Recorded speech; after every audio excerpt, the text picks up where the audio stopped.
All right, hey, welcome. My name's Jared. We are presenting the ISEAGE talk with a few folks up here.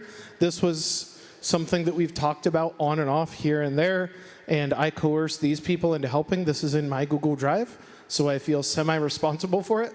But these are the brains of it, right? So you've got presenter dude here and then brains here. But anyhow, this is some stuff. This isn't how to protect yourself at ISEAGE. This isn't even how to hack at ISEAGE. This is just, look at the fun stuff we did at ISEAGE. All right, so first let's talk about what a CDC at ISEAGE is. It is a cyber defense competition, or maybe, what's the new word I forgot? Challenge, supposedly. ISEAGE stands for Internet Scale Attack Generation Environment, built a long time ago. The urban myth is that it was built before Linux had a stable TCP/IP stack. I'm not sure if that's actually true, but that's the myth. There are 5 competitions a year. The first one's for Iowa State students only, then community colleges, then national/international, a second one for ISU students, and then there's one for high school students as well. There are multiple blue teams competing, one red, one white, that's who runs it, and one green that simulates who the users are. This thing does use real IPv4 addresses, including many that are DoD ranges, which is fun. The proxy usually saves us, but not guaranteed. So one of the things that comes up at the end of a lot of these competitions is like, how did you guys know what to do? Like, how do you guys hack? It's like, well, we got 8 hours, maybe.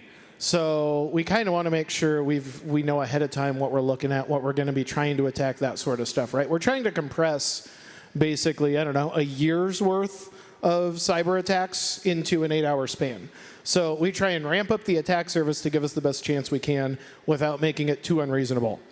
This is an example from documentation. The documentation that gives you the scenario that's like, hey, this server is going to be here, here's what it's running, here are your default credentials. Guess what? We get those. So we get to see all that. So for example, if backend team1 isucdc.com has username administrator, password CDC, and it's running on server 2012 R2, that's kind of some valuable information for us red teamers, right? It's like, all right, great. So we know to try administrator and password CDC. We know to go look up all those 2012 R2 exploits that aren't being patched, and we can kind of go from there.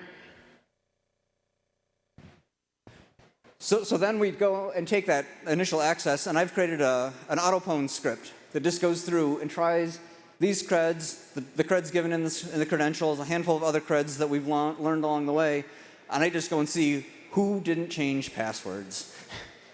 And you would be surprised, or maybe not, on how many teams do not change passwords. You want to keep Reddit out? Change your passwords. And by the way, this is I did put it on GitHub in case anybody wants to see the really ugly code that I wrote to do it, because it's not fun. So blue teams get about a month to prepare, and then they get 5 or 6 boxes, and usually these boxes are pre-vulnerable. Here's some examples of vulnerabilities. NSA backdoor. This is a particularly bad one from a few years ago. It was a LD preload vulnerability. So anytime NSA backdoor backwards, $, command $, was read from disk, it was ran as root. So if you could say had a comment form and you just wrote that in the comment form, you could get root on the box. The way that you knew this was every time you ls, there was a file called pterodactyl, but if you tried to remove it, it would say file not found. So that was kind of the hint that say, hey, something's funny going on, you probably should take a look. Another one that we've done before when I was on staff was evil wasis. So this is Windows Update Server, and then usually what happened was just before Eternal Blue, I'll approve everything until January, of 2017, and then your box will say you're up to date. But in fact, if you look, you're not up to date. You're missing all those patches for those vulnerable ones. The other one is replacing OpenSSH with very OpenSSH, which just occasionally lets you in. Just like, oh, I'm just not checking root password, so just boom, you're let in. Another one is most CDCs will have custom web applications or sometimes desktop applications. The code is usually written pretty badly, so expect SQL injection, code injection, cross-site scripting, insecure JWTs, basically anything you can imagine for web vulnerabilities. Or they'll just, have, whenever you log in, they just go send your password to red team. So another important thing is whenever you're given a custom web application, go and audit that code. Want me to talk about this? Yeah. So one thing that we really like to do is check for the big heavy hitters. Eternal Blue is probably our favorite, wouldn't you say? Sorry, my favorite is Eternal Blue. Dave's is Zero Login. They're usually present on at least one box per competition. It's rare that they're not. But these are simple kind of vulnerabilities and exploits that we can just run with Metasploit. And that gives us system or no password for Zero Login. And the last couple comps, we've had several teams that have, done a lot of work to patch things, and these are just still there. So it's just, you run a command and you're done. I call it point, click, shoot, done, because it's literally that easy in Metasploit to do. You point the IP in Metasploit and you're done. And then, then as you go down the list of initial access, you can get, there's just random listeners on ports. That's why we do port scans. We're usually pretty noisy through the entire morning and the entire day. But then, there's just random stuff that shows up. Leaking Etsy password or Etsy shadow into the web interface. And stuff like that is where how we get in, and then we get passwords, and then we can pivot, right? So once we pivot through all these vulnerabilities, it depends on the box, depends on the service, right? We want to elevate. So I like Windows. I grew up with Windows. I managed Windows. I've been on the blue side of Windows a lot. I target domain controllers very significantly. I like to dump NTLM creds right when I get it. So if I get credentials like administrator CDC, I'm skipping RDPing into that box. I will actually go straight to Mpacket in the CLI and dump your entire domain. And then I don't care if you change your administrator credential. I'll go in there and forge tickets all day long with KRB TGT's password hash. And I'll tell you right now, I don't think we've had any team that's changed the hash. They had it broken, but they never fixed it. But that's how the CDCs go. So my license plate's KRB TGT. Sorry, I'm leaking this out OSINT-wise onto the internet, but I love Windows that much, and that's golden. That's golden tickets. So I'll use that all day long. But then we've had one CDC that I actually helped to create that was ADCS, which is the certificates, which are really useful for relays. I'm assuming we will be seeing this more in future CDCs because I do it on a daily basis of relaying between Windows boxes. We had one CDC, I think it was 2 years ago or 1 year ago. Last year we had a lot of Windows. It was mostly Windows. That's when you go in and I can dominate with Windows. And a lot of people don't know how to manage it. There's a lot of information on there now about it, but those kind of relay attacks are what you're looking for. So, who wants to take this next slide? You want to take it? So one of the questions that comes up typically after a competition with some teams that are very, very upset. They're like, we did real good. Nobody got in all morning, and then we got all our flags taken. It's like, yeah, about that. So here's the deal. White team. So a little bit of background on this too. I'm red team. Trevor's red team, and like a guest white team. Dave's red team. Matt's done a little bit of each, but started off on white team more. So he's got a more like the overarching how the comps run and all that. But anyhow, white team helps red sometimes. So typically the way that white helps red is like, hey, we can't get into this. We're not sure if we're supposed to, but like, here's your username and password. Is this right? And then they go ask the team like, hey, is your stuff broke? Or, but one of the other ways they help us is if we haven't got in by lunchtime, right? It's pretty rare, but let's say everyone has their default creds changed and everyone's patched up and we're just hitting our heads against the wall, right? Like, because if we don't have some initial vector, it's going to be a pretty boring competition. So white team's like, hey, Here's the shared passwords. Go have fun. Because some of these, right, so let's just look at Lizzie Ann here, right? Lizzie241 is the username, and then ForeverYoung52 is the password. That is supposed to be a customer account. See how it's listed as customer? Customers aren't supposed to have access to your SQL database, right? So in theory, that's fine. Who cares if a customer account gets popped in the context of a CDC? Sort of like, how bad does it hurt your organization if a single customer gets popped? Hopefully the answer is not very bad. However, what if that user was just accidentally domain administrator? That's kind of a whole other scenario, right? Which one of the things that's put in that you're supposed to audit if you're on Blue Team is random accounts being domain admin. So if we get lucky and we try some of these, we go, ooh, guess what? Liz didn't get us anything, but Carl Foster, he's a DA. He's got pseudo privileges. Like, we just start going everywhere and using Carl for everything. And then usually not long after that, they're like, okay, now we're doing a fire anomaly. So Blue Team has to fire Carl because his account got popped. The other thing here is that TSI, so TSI stands for Team Specific Information. Basically, that password's going to be different for that user for each team. And the reason is that those are your admin accounts, right? So the white team isn't mean enough to say you have to have a domain admin with a password that's shared across all the blue teams. That's not realistic. Maybe a little bit, but not realistic enough for this competition. So Catherine Torvalds, for example, with a last name like Torvalds, you know she's probably going to have some elevated access. So that's why the password's TSI. Red team does not get TSI from white team as part of a shared cred dump. I think there have been maybe 2 scenarios that we got it as part of like an anomaly that was then like, or anytime it's an anomaly that's a fire anomaly. Whenever a user is fired, as soon as that fired anomaly ends, red team immediately gets their credentials. So if you wondered why, oh, that user got fired and red team immediately got in, that's because red team gets the creds as soon as the user fired anomaly ends. We'll talk more about anomalies a little bit later. Yeah, and I'll talk more about the password formats and all that later. But the big point here is that white team is not just randomly handing red team TSI, right? That would not be conducive to a fair competition. So I wanted to make sure that's not happening. But sometimes we do get the shared users if there's not enough attack surface. This slide's also something. So these are all the things I like to do to try and persist access, right? So if you follow the general format of a little bit of recon, a little bit of initial access, then elevation or persisting access, depending on who you ask, depends which one of those you do first. And then once you're in all the time, then it's just having fun. Because this isn't actually a pen test. This is just a fun little competition. So chatter is a fun command. Shout out to Tom Pohl for teaching me about that. Years and years ago, for those that don't know, you can make a file so that even root cannot change it.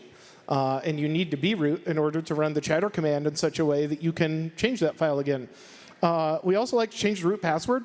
The sort of open secret, and now it's very open, very much like very open SSH. Now it's a very open secret. If you can't get in because your root password got changed, try Taco, or Taco Taco Taco, or Taco Cat, or Cat Taco, or Tor. Like, try one of those. If it's me, I typically do Taco. I think Trevor's typically a Taco Cat. Someone else got an error one time that their password wasn't secure enough, so they did Taco Taco Taco. But yeah, try those. You might get in. We also add our own users. Sometimes we're sneaky about this. I typically just add me, Jared Brees. I figure if you can remove me, great, good job. We add our own SSH keys, especially to root's authorized keys profile, so that even if you change the password on us, we can still get in. Promoting our new users to sudo, of course, right? We'll add them to wheel, we'll add them to sudo, whatever that is. Changing UID to 0. Fun little quirk about Linux. Permissions don't really matter if you go in and you say that this account has UID 0 instead of like 1001. Guess what? It's basically root. Have fun. It's real fun when like the CDC uses that and it's default creds because we don't even need to sudo. We just do things as root. Opening listeners. There might be some more slides about this. If not, I'm not going to go too deep into it. But basically, that's where we pop open a port and just have it listening so that we can do stuff. Cron tabs. Cron tabs are one of my favorite things to do, especially if I have it run like every 5 minutes just to make sure that even if you kill the process, it's going to start back up soon. And then near the end of the day, like 3 o'clock or so, with only like an hour or so left, if you haven't got any of our stuff, right? If we're still in your box by that point and we've been in it all day, I'll start killing your sessions just to see if you do anything and see if you get locked out, and maybe even bargain with you to not like ransomware your stuff. Oh, wow. Who put these all in a row?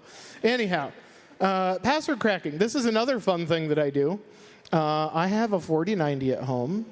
You don't need a 4090 at home. You can spin stuff up in AWS, but I also wanted to play Grand Theft Auto on a 4K monitor, and I didn't realize it was a driver issue. So I got a 4090. Anyhow, 4090 go burr. NTLM hashes, for those of you that aren't aware, they suck. Do not let your NTLM hashes get exposed, or you are screwed. You are screwed.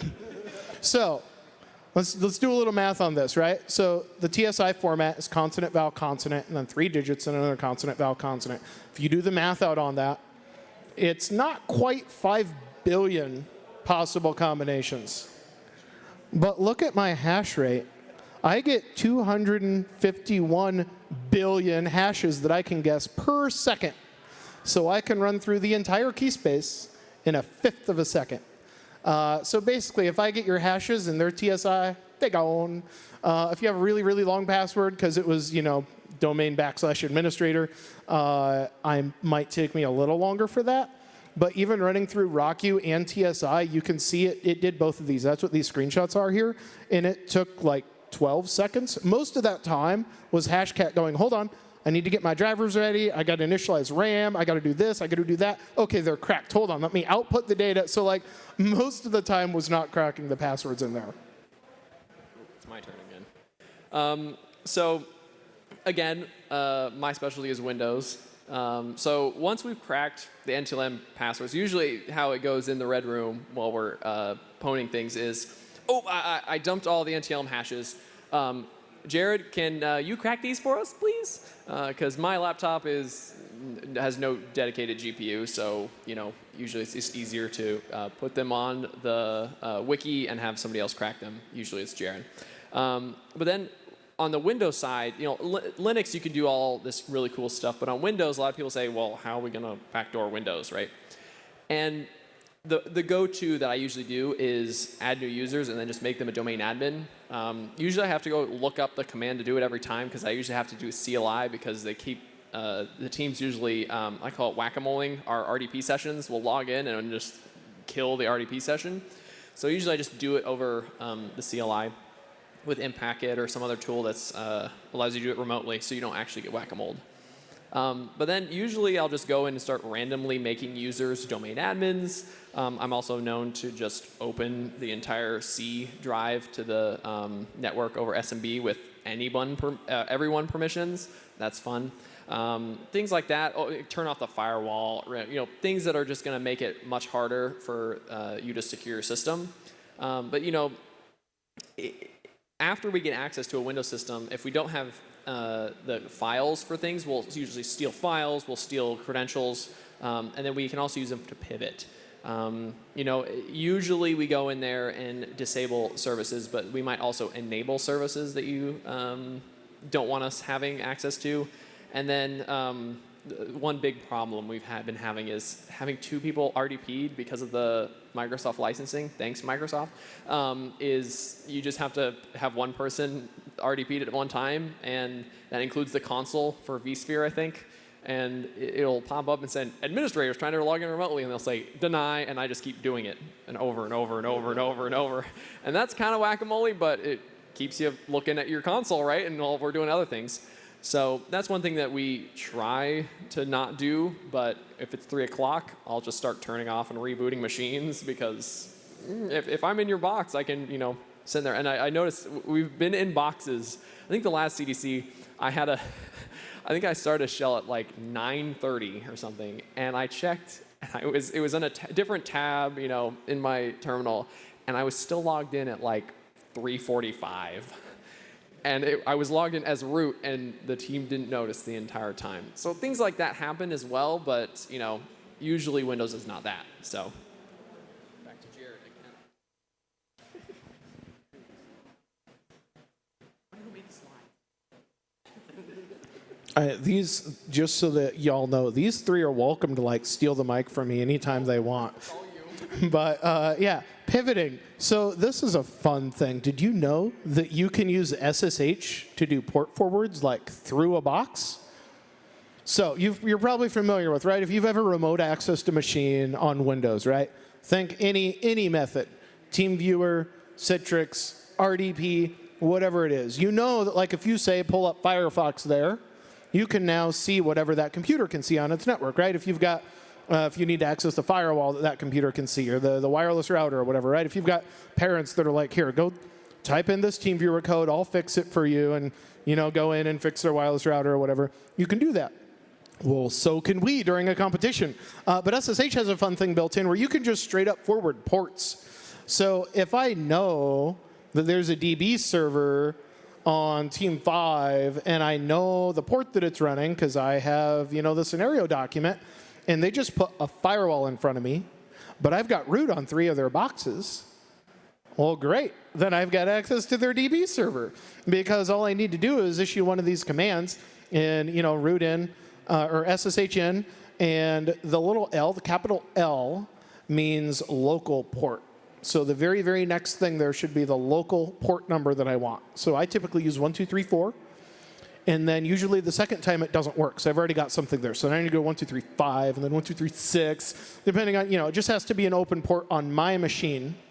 And then the remote side, right? So I'll say, okay, well, I'm going to remote into their, their web box, and I'm going to forward it through. This example is actually kind of bad because it's logging into the DB box and forwarding it to the web, which typically we wouldn't need to do. If your web servers are not exposed, you're probably doing it wrong.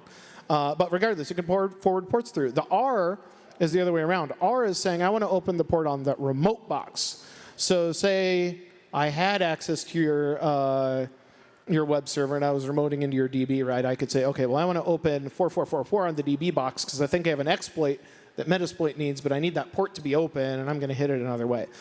So we can use SSH to get through things. Also, we could just SSH into one box and then SSH from that into the next box. But the port forwarding is a lot of fun. PowerShell has some similar things, but it's not quite as sussed out. I can talk about that. So I will say, if anybody knows my background, I'm a pen tester. I had to use Windows and the same kind of routing, but in Windows. Any computer can be a router for the network, so you can just, if there's a firewall, like if there's a firewall on the machine, you probably can bypass it, but if there's a firewall like pfSense, out and hosted somewhere, you're probably not going to be able to do this, but I've had actually good luck setting up routing on Windows in PowerShell. There's articles online how to do this for semi-legitimate reasons. And once you do this, you can do the same kind of things not using SSH, though. You can just open ports and have it automatically route to one place or another. So keep that in mind that, even if you say, I don't need a, I'll just do all the firewalling on the devices themselves. We can still get around that. It's not guaranteed, but at the same time, you never know. We've done weird stuff with networking before, and especially when things are broken, right? When teams don't have firewall settings just right, usually we'll go in and fix it for them, or hey, we got to gain access to this, so we'll go in and actually just work our way around it and fix it. So back to Jared. I'll take this one. So I'll save Jared a little bit. So one of the things within the competition is the blue teams get an opportunity to earn back. If they can figure out what we did, they can earn back points for the flag, because they lose points when we take the flag. So one thing that we do as the red team is we evaluate how well did they figure out how did we get in. And a lot of times they think we did the stuff on the left of you pick the lock, and it's like, no, we walked in the open door. So just keep that in mind as well as you're earning back. Make sure you're logging or thinking about how we got in. We're not North Korea. What's your favorite earn back? Let's all say our favorite earn back. You just go down the list. I've had a couple where it's been like, they've done something really complex. They're North Korean hackers or whatever. Oh, the question was, what is our favorite earn back? And we've seen some, like I said, I've seen some that are like, they've done this and this and this and this. And it's like, no, I use default creds over here. I got one. Kind of speaking to what Dave just said, my favorite earn back has been they used some the earn back was, hey, red team used some unknown zero-day exploit against the DB server to pivot to the Windows box. And I'm like, no, I literally used CDC to log in and then sudoed with the same password and then got your flag. And then did the same thing on your Windows box. And I don't know where that came from. I will say AI has been interesting for earnbacks as well. We had some, don't use AI for your earnbacks because we can tell. We can also tell that ChatGPT doesn't know what it's talking about with a random environment when you give it 2 sentences about your log that you saw, especially when it says that some weird 0 day and it uses the M dash or something and you're like, no, we're good. Got a favorite earnback? I think it's the same with the rest of them, as I have seen people write, basically write us an essay, and it is no red team just logged into CDC. Like, please check your logs, use Linux Audit, use the Windows logging framework. Check your logs first. You can usually write there. Red team, like that is not North Korea. Usually it's the simplest thing. So, okay, funniest earnback is when they linked me to like the specific keylogger that they thought I used on like a GitHub repo. But favorite earnback, I'm going to take a different direction on my favorite earnback. I don't remember what team number. I'm guessing some of them are here. I've seen a few of them. But they were running like a full-on SIEM. And the earnback was basically like somebody freaking screen recorded everything they did. Like, oh, it's such and such timestamp UTC, IP address such and such with outbound port such and such, access this server SSH over here using this user and this credential, and they typoed it the first time, so they tried it again. And then like they went in here and then they added this key and then they removed this permission and then they changed this file. And I'm going, damn, yeah, full points, you're good to go. But like, that's the stuff I actually really like to see because that tells me that you've learned, you're learning, and you're gonna do good in the real world. So those are actually among my favorite earnbacks when it's like they were watching over my shoulder with a better memory. So do you guys not delete logs on the box generally? Question was, do we not delete logs on the box generally?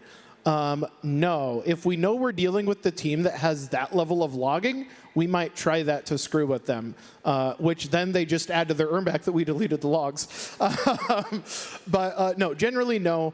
We want forensics to be a thing. So there was a point in time when we would also, like, at the end of the day, for funsies, we'd like RMRF/. But some of the feedback we got was like, well, how are we supposed to, like, we don't have any forensics now, right? Because it's not like you can use VMware to like forensic the disk when the disk was virtual. So we've stopped doing that. We generally leave the logs there. There's just not really a point to delete them, and you're not really learning a whole lot if you can't see the logs. So generally, no. I don't speak for everything, but I think, for like 80, 90%. I will say the more advanced, Jared kind of mentioned this, the more advanced the team, the more frustrated red gets. So we ratchet up our attacks if the team is more advanced. So yeah, we will absolutely destroy your logs if you have some kind of logging infrastructure and we haven't been able to do anything. We're just going to nuke that kind of stuff because you should be able to see it, right? As a pen tester, and Tom is sitting in the audience nodding his head saying yes, because as a pen tester, sometimes you have to do that because what you want to see if the organization that you're testing has that capability. Not always, right? If you're going in there right away, if it's a first-year team, they're not going to, probably have that capability, and we won't need to do it anyways. It's not a good learning tool. But if there's some more advanced teams that we've come across that should be able to detect that, and it's not as fun if you go in there and you say, well, red team didn't get in. Well, if we got in and we deleted logs, you have something to work on. So, who wants to talk about evals? So red team does some evaluations of how every team does. And there's things like spirit, technical, appropriate measures. I forgot what the third category is. Appropriate response. So those 3 categories. So basically, a great way to lose all those points, if you have your default password to CDC, your appropriate measure score will be 0. So, things like that. Also, if you go and say racist things to red team, which has happened, if you try to hack them back, if you try to, blanket ban all the IPs, if you whack-a-mole, just general being rude to red team, that's how you lose points in this category. Red team is tolerant of some taunting, but over the line will make them angry. Yeah, so as Matt mentioned, so a couple things. One, the appropriate measures is like out of 100, and then rational response is out of 100, and then spirit's out of 50. The way that we generally do these is we assume you're going to start with 0, 0, 50, right? So we go up and say, okay, how much do they do to secure their stuff ahead of time? And that's generally your appropriate measures. Then we say, okay, during the competition, how much do they do to try and stop us? How good, the earnbacks have their own grading, so not quite so much that, but like, did the earnbacks indicate that they were actually reading logs? That's an appropriate measure, right? So that goes up. Spirit, if we don't have an issue, you get full points. Unless you were amazing, then you get full points and everyone else gets like 49 out of 50 because we want you to stand out. But for the most part, you start with full spirit, and if you do things that are not in the spirit of the competition, we start lowering that. And unfortunately, pretty much everything here that's been listed. Memes. I don't know what. There's a red team thing for memes. Y'all just like Google red team meme and then send us a link. My favorite one of those, and typically we've had about 10 red team people. So the way that we do voting is the red lead just goes, hey, who likes this one? And they count the hands. So if you get like 3 votes, 3 people liked it, nobody else did. If they're lame, but every now and then we get a really, really good one. There was a competition that we were just absolutely killing these boxes once we found an exploit, and they had like the scythe dude, like death with the big, what do you call that? Yeah, and the doors meme, and they had like their box names on the meme, and we're like, okay, that's good. But then there was one where it was what they had done is they had apparently found a meme in their email and then copied the URL bar from Gmail and pasted that in the submission. Oh, yeah, that one. We went to it and it's like, error, 401 on author. It's like, yeah, well, we're not your Gmail, so sorry, 0 points. But yeah, all these fun things. Ooh, do you want to talk about this? So this is a exhaustive, but definitely not exhaustive list of all the terrible things that the white team might do to your box or that red team might do. There will be links to the slides later. You can read through it. There's a lot of fun things. Highlights are, Dirty Cow, C99, Shatter, like Jared mentioned before. One that I think I got every blue team with is setting the Microsoft SQL Server SA password to CDC.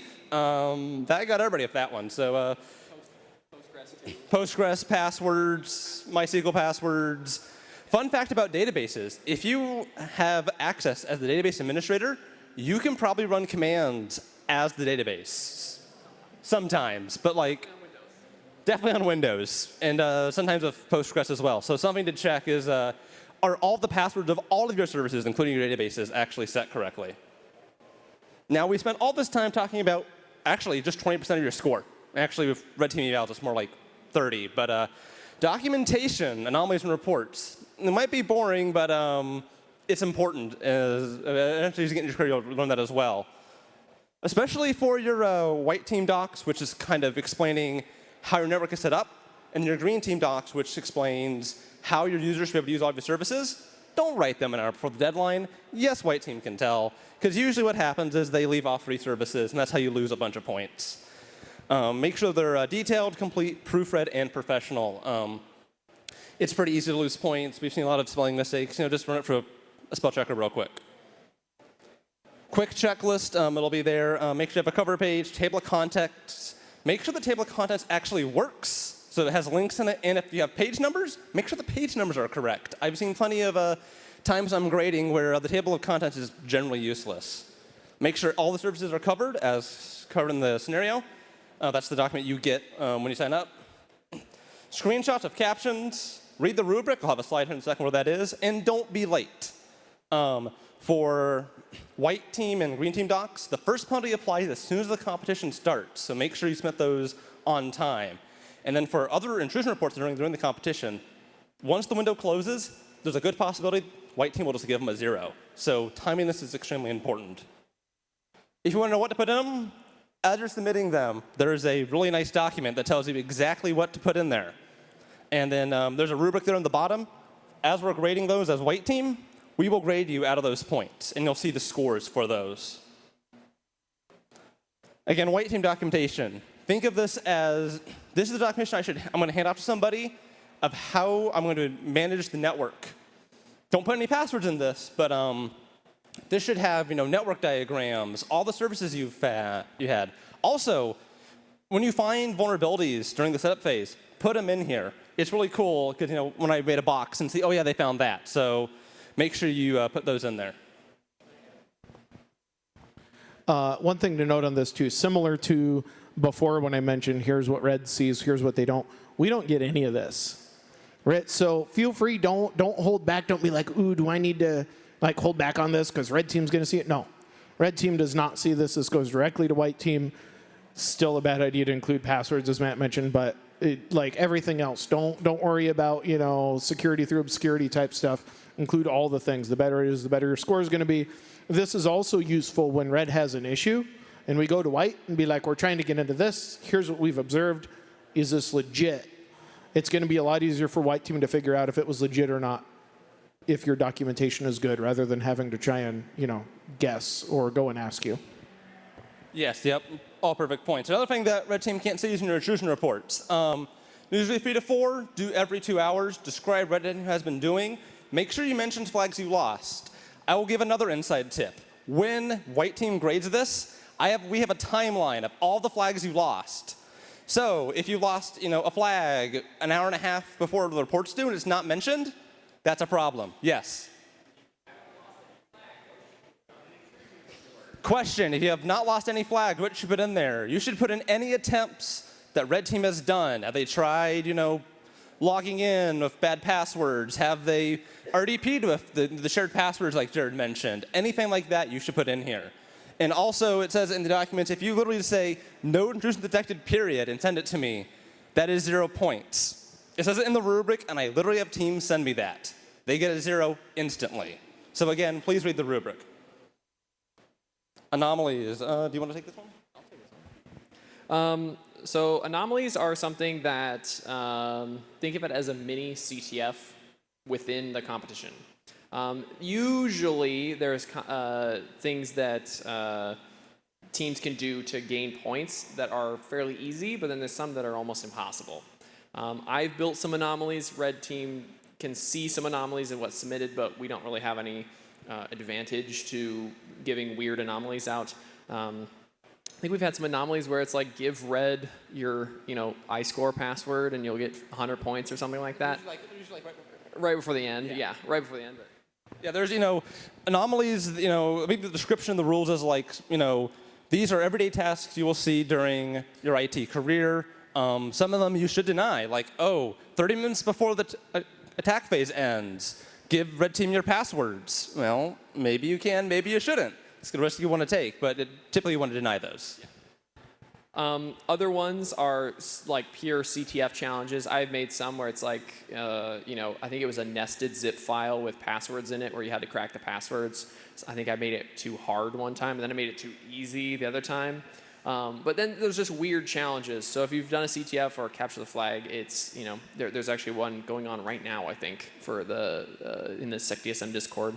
But things like cryptography, CyberChef is going to be your friend for encoding and things like that. AI is probably going to get it wrong for new stuff, especially the really weird stuff that ChatGPT has one web page about. Because I'm weird and I'll go find the weird encoding for some random DSL or phone network back in the 80s, it's probably not going to be online, or if it is, it's not going to be right. But all these kind of challenges can be included. You never know what's going to be there, so sharpen your tool set. So CyberChef is probably the most used one for teams, and especially I blue teamed for years before I graduated Iowa State. So and then also there's IT tasks. Users can be hired, fired, and other weird tasks you have to do immediately. So that's something that you gotta keep in mind. So I will have another secret about the hiring and firing anomalies. They are auto-graded, and the second that they expire. So, for example, if you hire somebody, the second the anomaly expires, iScore, the scoring platform, will automatically check and see if that user has the correct access. And also, if they're fired, It will check if they have access and then leak the information. I believe it leaks if it worked and the password to red. So if a user is fired, just like in real life, you need to cut off their access fast. Make sure that your services actually work. It is surprising that I have to say this, but almost all the time, services don't work. Green team, this is similar to your users, which is another 20% of your points. They will be sad, and red team will also be mad if they don't work. If red team gets really mad, they might just go and fix it for you, but they'll probably get it working in the most inconvenient way for you. Like, it'll work, but it's probably going to be really vulnerable.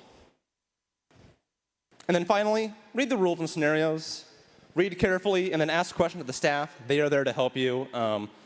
Just make sure that you understand it. A lot of times, it's like teams, mess up because they didn't realize, oh, I don't need to get this access. If you have questions, hey, does this user need this access? Go ask the white team staff before to get those questions answered and get that access removed. So that way, what these guys do will be a whole lot less effective. Anything else on this one? Yeah, tacking on that, we've had more than one case where after the competition, someone was upset and they're like, I didn't know I was allowed to change that. And it was like removing a backdoor user or patching a server within the parameters described in the scenario. Because typically you can't change OSs, right? So if you're on 2012 R2, you probably got to stick on 2012 R2, but you can install all the patches for 2012 R2. So things like that, yeah, if you don't know, ask. Like ask. Someone will tell you. And there's like a 99.7% chance that that answer is correct. So ask.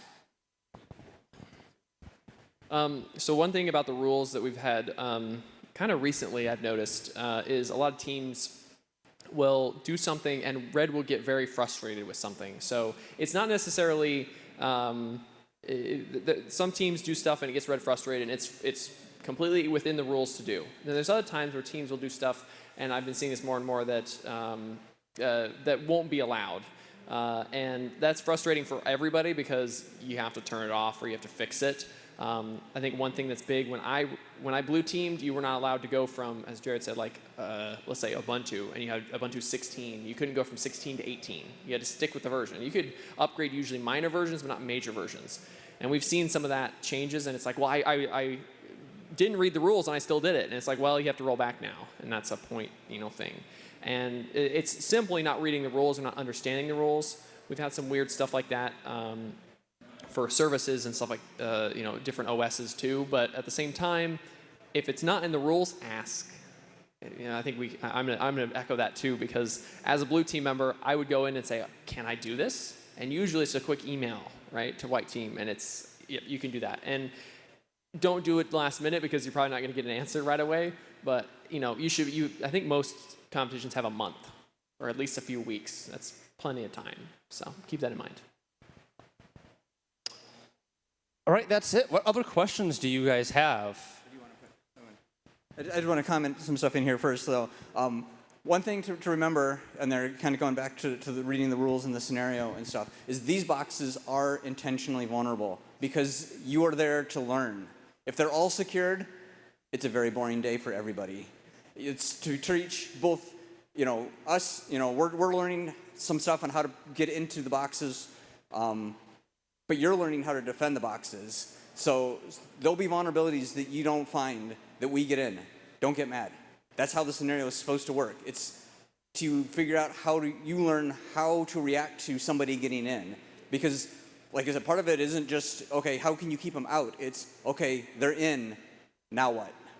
And so that's just the key thing to remember, is that this competition is about learning your skills and stuff. So you will lose flags. That's okay. It's what you learn to do better. Yeah, and you can lose all of your flags. I think I've lost all my flags when I blue teamed. I still place, and I've learned a lot. And when we talked about those documentation, those anomalies, you can lose all of your flags. So, make sure you're logging well, get those earn back points. You get up to half points back if you do it correctly, which is pretty impressive. And then if you do anomalies right, write good documentation, there's pretty good ways and then make sure your services are up. That's another thing we didn't talk about is 20% of your score is worth, can you keep your servers up? Because availability is important. And you'd be surprised, there actually is a rule saying that 60% uptime is required to win. Why is it so low? Well, when that rule was written, that was like the average uptime of some teams that won. So if you can do better than that, it's pretty easy to win that way. So I think that's it from up here. So questions? Talked a lot about the competition as how it's run. How can we, who might not be college students, participate in how I will take that. At least. Yeah. So the question was, I'm not a college student. I'm not involved in this. How can I help? How can I do stuff with the CDCs? One thing I was going to try to, I think I mentioned this in the Discord, you can make anomalies. You can make boxes that are intentionally vulnerable. I'm sure people love to make things that are old and deal with software that's ancient. That's one thing you can do. You can also probably come in red team and learn something. You can show up. Or you can come in green team. We always need green team people, it seems like.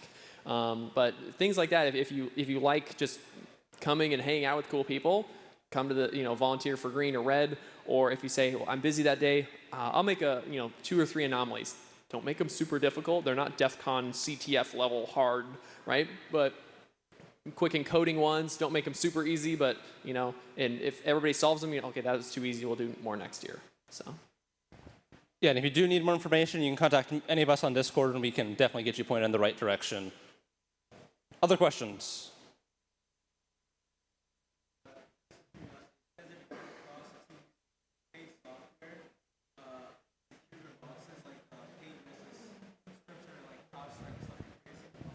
So I guess the question is, is like paid software, do teams use that? And it's like sometimes they use that, but a lot of times you can use trials or a lot of open source software can be used as well. Paid software can be used as long as it's used within the EULA, so. I thought it was only trial version. I think it might be only trial version. I have to go double check the rules, but paying for software generally not allowed, so. You don't need to. One thing that happened in a competition that I may or may not have been blue team for was the wording of the rules said that we were not allowed to pay for software. It didn't say we had to use free software. So somebody on the team decided to go visit a website with a ship and a flag. And I'm pretty sure that was why they updated those rules. Yeah, so that's why it says you must abide by the EULA. Other questions? Well, thank you, and I think we have some people who want to take the stage over from us.